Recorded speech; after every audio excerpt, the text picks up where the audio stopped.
Subscribe करंतु SP creation को एवं पाखरे आसुथिबा बेल आइकन को प्रेस करंतु नुआ वीडियो रा अपडेट सबुठु प्रथमे देखिबा पय। हेलो फ्रेंड्स, मो मामा आपण मानको मो YouTube चैनल ले स्वागत जणाउछि। फ्रेंड्स, आपण माने समस्ते भल भाबरे जानिथिबे कि गाड़ी चलाइबा पय सबु व्यक्ति को ड्राइविंग लाइसेंस दरकार पड़ी थाए। जदि कौनसी व्यक्ति बिना ड्राइविंग लाइसेंस रे गाड़ी चलाउछि तेबे से व्यक्ति उपरे एक्ट 1988 धारा अनुसार रास्ता उपरे बिना ड्राइविंग लाइसेंस रे गाड़ी चलाइबा आईन अनुसार कार्यकारी करा जिवो।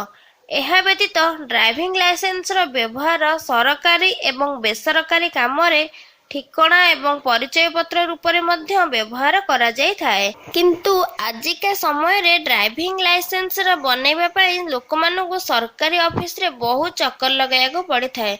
एही कथा को ध्यान रे रखी मु आज आपण मानकु एई वीडियो माध्यम रे किछि सहज उपाय कहिबा को जाउछि, जहा द्वारा आपण माने मात्र 350 टंका रे निजर ड्राइविंग लाइसेंस तैयारी करि पारिबे।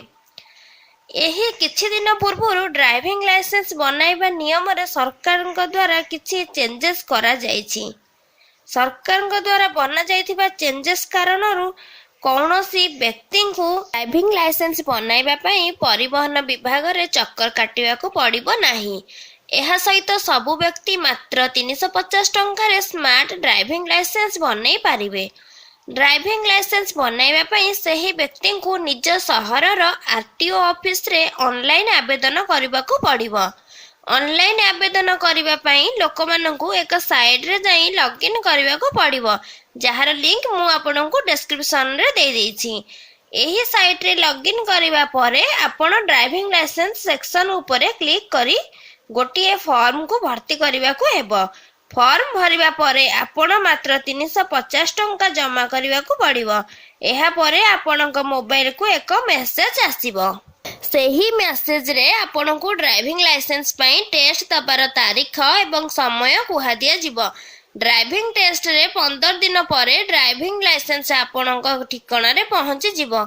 आपनकु कोनोसी प्रकार समस्या सम्मुखीन करबा को पड़िबो नाही।